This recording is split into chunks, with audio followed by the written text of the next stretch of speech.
Good morning, children. So in EBS, this is next chapter, that is a day with Nandu. Okay, here you can see Nandu means elephant, baby elephant. Okay, so in this lesson, we will learn about animals which live in a herd or groups, and animals which do not live in a group, and about which animals like to move around in groups, and also which animals are shy and do not come near you, and also about various names of animals groups. Okay, so let's see, start the lesson.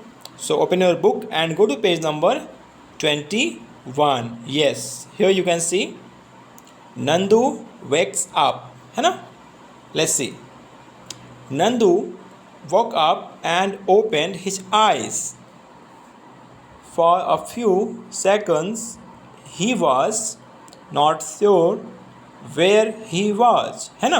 तो जब उसने आंखें खोली अपनी, तो उसे एक बार को पता ही नहीं चला कि वो है कहाँ पे. ठीक है, देखते हैं. It seemed to him that he was surrounded by a forest of big grey tree trunks, है ना. तो जब उस जगह, तो उसे लगा कि ये किसी फॉरेस्ट जंगल में है जहाँ पे बड़े बड़े ट्रंक्स हैं, ठीक है, ग्रे कलर के, ऐसा उसे लगा. अब देखते हैं, बहुत ही मज़ेदार है. ऐसा क्यों लगा? He blinked his eyes and looked around. तो अपनी जगते हैं तो आंखें खोलते हैं, आंखें पूरी पूरी नहीं खुलती है ना. तो आंखें खोलने के बाद, वो ब्लिंक करने के बाद उसने देखा, ओह देयर वाज अम्मा, है ना. देयर वाज अम्मा. तो वो अपने जो उसकी मम्मी है, मदर है ना, तो उसको वो अम्मा बुला रहा था. कौन? नंदू. अम्मा मतलब पता है ना आपको, मदर. ठीक है, अम्मा मतलब मदर, यू से मम्मी ऑल्सो, है ना. तो उसकी जो मम्मी है ना, वो वहाँ पे थी. क्यों? क्योंकि जो नंदू है ना, वो अपनी मम्मी के पास सो रहा था. The grey forest that he had imagined he was in was actually the legs and Trunks of his family members. तो जो छोटा बेबी है ना, वो अपने फैमिली के साथ था. ठीक है, तो वो जो जहाँ पे था, जब वो सो के जगह, तो उसे क्या मोटे मोटे लेग्स दिखाई दिए होंगे और ट्रंक दिखाई दिए होंगे जो उसके फैमिली के मेंबर्स के हैं. तो उसे लगा ये कौन से जंगल में आ गया. उसने क्या इमेजिन किया था कि ये कोई घना सा जंगल है ना, बड़ा सा जंगल है कोई, because of the thick legs, big legs and Trunks. आपको पता ही है एलिफेंट्स के, देखो ये कितने बड़े बड़े मोटे मोटे लेग्स होते हैं ना, देख रहे हो, और ये ट्रंक कितने बड़े होते हैं. अगर इसके नीचे आप बैठोगे, इसके नीचे अगर लेट जाओ, आप लगेगा कि आप कहाँ पे किसी फॉरेस्ट में हो, ऐसा लगेगा ना. ऐसा वो नंदू को भी इमेजिन किया उसने. Let's that is the sun was overhead and it was getting hot. ठीक है, तो अब सनराइज वो हो गया था. अब धीरे धीरे जो है वो धूप बढ़ रही थी. नानी माँ trumpeted means made a loud sound, है ना. जैसे चिंगाड़ते हैं ना, आप देखा होगा जो एलिफेंट जब आवाज़ करते हैं तो उनकी आवाज़ कैसी आती है. तो उसकी जो नानी माँ है ना, वो ज़ोर से उन्होंने आवाज़ किया. ठीक है, चिंगाड़ना होता है जो बोलते हैं. तो नानी माँ देखो, नानी माँ मतलब कौन हुआ? नानी माँ का मतलब हुआ नंदू के मम्मी की मम्मी. यस, नानी माँ का मतलब क्या हुआ? नंदूस मदर्स मदर. आप भी अपने घर में नानी माँ को क्या कहते हो? नानी कहते हो ना. और भी आप किसी और नाम से पुकारते हो क्या? ठीक है, चलो आप बताना इसके बारे में. ओके, नेक्स्ट यू कैन सी नानी माँ is the oldest in their heard of elephants. जैसे हमारी फैमिली में क्या होता है, जो एल्डर्स होते हैं, नानी दादी दादा ऐसे है ना, नाना होते हैं, ऐसे इनकी फैमिली में भी क्या है, जो नानी माँ है ना, वो क्या है, सबसे ओल्ड है ना. She started moving towards the jungle. अब वो सब उठने के बाद क्या है, जगने के बाद कहाँ हैं, वो जंगल की तरफ सारे जाने लगे. The other female elephants saw her and started to follow her. तो जो नानी माँ के साथ जो और फीमेल्स थे ना, जो एलिफेंट थे, वो भी क्या है, नानी माँ जिधर जा रही थी उनको वो पीछे पीछे उनके चलने लगे. वो Nandu also went with them. Nandu भी क्या है, उनके पीछे पीछे चलने लगा. नेक्स्ट पेज नंबर 22 पे आइए. Now let's see. When they reach the jungle the members of the heard started spreading out. ठीक है, तो ये पूरे झुंड में रहते हैं. ठीक है, पूरी फैमिली एक साथ चलती है, एक साथ ये लोग घूमते हैं, खाते हैं, रेस्ट करते हैं. तो जब सारे जो फैमिली मेम्बर्स हैं, जब वो पहुंच गए जंगल में, ठीक है, तो सब अलग अलग हट गए, अलग अलग चले गए, ठीक है। Each member went to eat her favourite leaves and twigs, है ना, तो अपनी फेवरेट पत्तियाँ और टहनियाँ वो जो है खाने के लिए वो ढूंढने चले गए अपना वो खाने के लिए। After they had eaten the heard moved towards the river, अब उन्होंने खाना खा लिया, है ना, उनका ब्रेकफास्ट जो भी है लंच हो गया, ठीक है, उसके बाद वो कहाँ हैं, वो रिवर्स की तरफ जाने लगे, है ना, फॉर वाटर।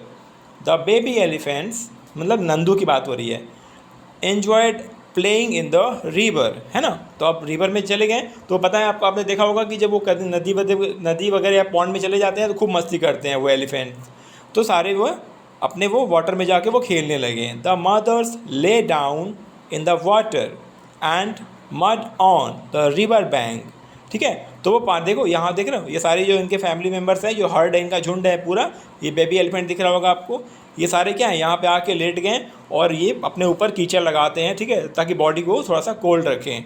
काफ़ी ज़्यादा हॉट है ना वो, पहले देखा धूप हो गया था, गर्मी हो रही होगी, तो ये वाटर में इनको अच्छा लग रहा होगा, ये खूब इन्जॉय कर रहे हैं। Next you can C, do you know that an adult elephant can eat more than 100 kilograms of leaves and twigs in one day? Oh, so surprising ना, इट्स वेरी सरप्राइजिंग। 100 किलोग्राम ये केवल एक adult elephant जो है ये सारा ये खा सकते हैं, है ना, टहनियाँ और पत्तियाँ। 100 किलोग्राम इमेजिन करो कितना ज़्यादा होता है ना। आपका वेट कितना होगा, 20-25 होगा, और उसका 4 टाइम्स ज़्यादा वो खाना खाते हैं, है ना, you can imagine that.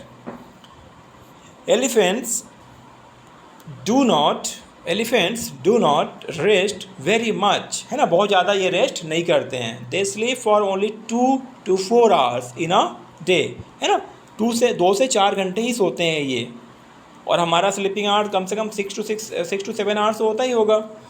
Elephants love to play with mud and water, है ना, वो जो पॉन्ड या रिवर में जो मड होता है ना, मड और वाटर, अपने ऊपर खूब वाटर डालते हैं, ये अपने ट्रंक से वाटर फेंकते हैं दूसरे के ऊपर, खूब मस्ती करते हैं, है ना, और मड के साथ खूब एंजॉय करते हैं वो। The mud keeps their skin cool, है ना, जो रिवर या पॉन्ड का जो मड होता है ना, वो काफ़ी उनको स्किन के लिए अच्छा होता है, जो उनको ठंडा रखता है। Their big ears also work like fans, जो बड़े बड़े ईयर्स होते हैं ना इनके, दे वर्क लाइक फैंस, है ना, फैन लाइक ईयर्स होते हैं इनके एलिफेंट के, आपको पता ही है। The elephants flap these two keep them self cool, है ना, वो उसको घुमाते रहते हैं, हिलाते रहते हैं, ठीक है, हवा करने के लिए। So all this about elephant, ठीक है, ये सब आपको अच्छे से समझ लेना है। Next you can see some question answer are there. First is there, Nandu is only 3 months old, only 3 months old, है ना, देख रहे हो, but he weighs 200 kilograms, what is your wait.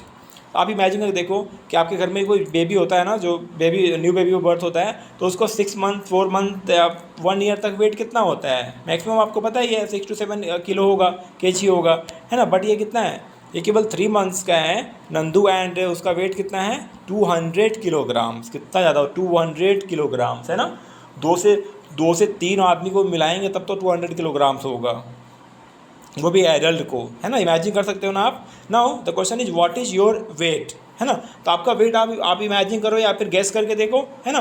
तो यहाँ पे आंसर मैंने क्या लिखा है, your answer is my weight is 25 kg। ये तो ऐसे लिखने के लिए हो गया, लेकिन आपका जो एक्चुअल वेट है वही आप लिखना है यहाँ पे, ठीक है। You can write 22, 23, 26, 24, whatever is your weight, you will write there, ठीक है। एंड नाउ अब इसी क्वेश्चन के अकॉर्डिंग हम सेकंड क्वेश्चन को भी सॉल्व करेंगे, आंसर लिखेंगे। That question is, can you find out the weight of how many children like you will add up to Nandu's weight? तो ये बहुत ही मज़ेदार है। मान लो आपने वेट अपना मान लिया 25 kg, ठीक है, और यहाँ पर जो नंदू का वेट कितना है 200 kilograms है, तो आपके जैसे वेट वाले कितने बच्चे को ऐड करने पर 200 kilograms का बराबर वेट होगा। सो यू कैन इमेजिन दैट, आप एक काम करो, 200 kilograms को 2 पार्ट्स में ब्रेक कर दो, ये आप 100 कर सकते हो, ये क्या 100 कर दिया, ठीक है, फिर 100 को 2 पार्ट्स में कर दो आप, यहाँ पे 50 और यहाँ पे 50 हो गया, अगेन यहाँ पे क्या हो गया 50 और यहाँ पर 50 हो गया, तो कितने 50 हमारे पास हो गए, 1 2 3 और 4, कितने 50 हो गए, 450। आपको पता है आपने अपना वेट कितना इमेजिन किया है, 25 kg गेस किया है, तो आपको पता है एक 50 में कितना 25 होगा, 150 में 225 होगा, 225 यू विल गेट। तो ये हो गया, यहाँ पे 225, यहाँ पे भी 2 मिलेगा, यहाँ पे भी 2 और यहाँ पे भी 2। टोटल कितना हो गया? 2 + 2 4 + 2 6 + 2 8। 8 टाइम्स आपका 25 हो गया। ऐसे आप कैलकुलेट कर सकते हो, ठीक है। इसका मतलब अगर आपके वेट के 8 बच्चों का वेट ऐड करेंगे then you will get the weight of Nandu's, तब आपको नंदू का वेट मिलेगा। इसका मतलब 25 kg का अगर कोई बच्चा है तो ऐसे 8 बच्चों को जो है, बच्चों का वेट ऐड करेंगे, फिर आपको नंदू के वेट के बराबर वेट होगा, है ना। You can understand this, so you can write the answer like this. Yes, this is your answer. 8 children of my weight will add up to Nandu's weight. Clear है ना। थोड़ा सा इसमें मैथमेटिक्स भी है, इसको आप अदर वे से भी कैलकुलेट कर सकते हो, आप इसको डिवाइड करके भी कैलकुलेट कर सकते हो, लेकिन जितना ईजी और स्मार्ट तरीके से आप इसको कैलकुलेट करो दैट इज़ गुड, ठीक है। सो ये था आपका आज का EVS का क्लास, और इसको अच्छे से आप समझ लेना, ठीक है। अभी आगे इसमें और भी चीज़ें पढ़नी है, हमें बहुत सी चीज़ें जाननी है। And you can see the pictures here, कितना एंजॉय कर रहे हैं ना एक दूसरे के ऊपर। देखो वाटर ये अपने ट्रंक से फेंकते हैं और खूब मज़े से ठंडे पानी में एंजॉय करते हैं, स्पेशली इन हॉट सीजन्स, गर्मी जब होती है ज़्यादा। So this was for today in EVS। Thank you, take care.